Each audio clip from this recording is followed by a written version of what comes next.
Mom had 3 daughters in a row. The doctor told her that her body couldn't handle another pregnancy. If she got pregnant again, it might be her last chance. To ensure a male child, Mom started frantically searching for folk remedies, old wives' tales, anything that promised a son. She disappeared for 3 days. When she came back, there was something strange flickering in her eyes, a gleam that made my skin crawl. That night, she did something she'd never done before. She gave me and Becky, my middle sister, each a piece of candy. Girls, she said, her voice unusually soft, you know how much I want a son. In this town, without a boy, we'll always be nothing. People will always look down on us. Becky blinked those big eyes of hers, too big for her thin, underfed face, and popped the candy straight into her mouth. She looked up at Mom with that eager-to-please expression. Yes, Mom, she mumbled through the sweetness. We want a little brother, too. The candy sat in my palm. Something told me not to eat it. I swallowed hard and nodded seriously. Mom, I know you'll have a son. Mom looked at me with approval. I fell asleep in a haze. The next morning, I woke to the news that Becky had drowned in the creek while playing. I was devastated, but Mom was eerily calm. She brought home something fashionable for a small town like ours, a cremation urn, except the urn was empty. Then Mom handed me a canister labeled formula and told me to mix her a cup every day until my brother was born. Ever since Mom started drinking that formula,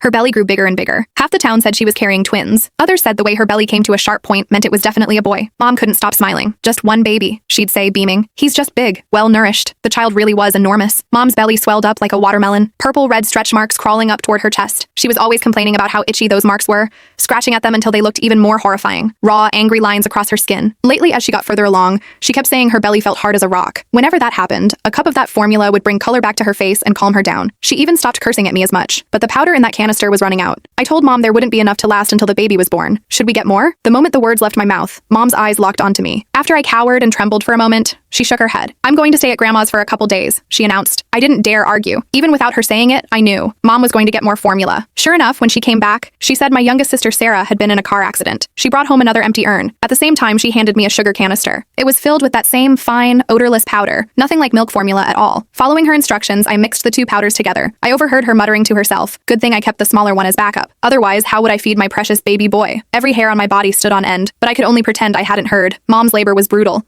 The baby was too big, but she insisted on a natural birth. Better for the child, she said. They had to cut her to get him out. I watched the blood drip, drip, drip onto the floor. The baby was indeed a boy. He weighed 12 pounds, fat and plump, not like a newborn at all, more like he'd already been fattened up for months. The moment my brother was born, our old black dog outside started barking at the house like crazy. The midwife said it was the black dog announcing good fortune. She rattled off all kinds of auspicious sayings. Mom's grin stretched from ear to ear as she nursed the baby. That dog barked all night long. Nobody in the house could sleep. Late that night, I snuck over to the window to look. The dog was tied up far from the house, but it was facing Mom's room, whimpering every now and then like it was heartbroken. My brother didn't cry, didn't fuss. He'd eat and sleep, that's it. Dad and Mom kept saying he was their lucky star, their good boy. Not like us girls. We came into the world to collect debts, screaming our heads off from day one. Mom's belly deflated like a punctured balloon after my brother came out, but it looked wrong. Like there was still something in there.